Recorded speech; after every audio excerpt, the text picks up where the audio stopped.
Wesley గారు, దేవునికి ప్రథమ స్థానం ఇవ్వడం అంటే ఏంటి కొంచెం ఎలాబొరేట్ చేయగలరా అంటే కొన్ని విషయాలు చెప్తాను, జాగ్రత్త వినండి. దేవునికి మొదటి స్థానం ఇవ్వడం అంటే అర్థం ఏంటంటే, ఉదయాన్నే లేచిన తర్వాత మొదటి సమయాన్ని ఎవరికి ఇవ్వడం?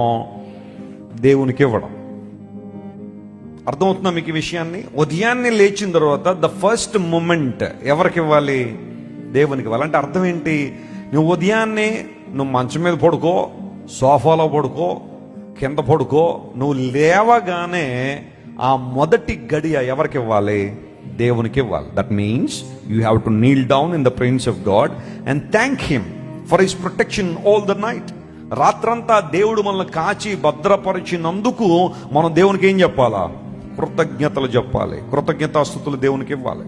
ఆ మొదటి సమయాన్ని ప్రభువుకి ఇవ్వాలి. ఎందుకోసం తెలుసా? గత రాత్రిలో గతించిపోయిన వారు ఎంతమంది ఉండి ఉండొచ్చు?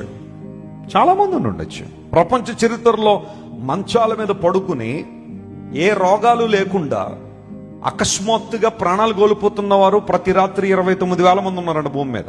29,000 people are losing their lives on their beds, especially morning 3 to 4 సమయంలో. ఇక్కడ చాలా మంది డాక్టర్స్ ఉన్నారు, కార్డియాలజిస్టులు ఉన్నారు. హార్ట్ అటాక్స్ ఎక్కువ మార్నింగ్ 3 to 4 సమయంలోనే వస్తాయి.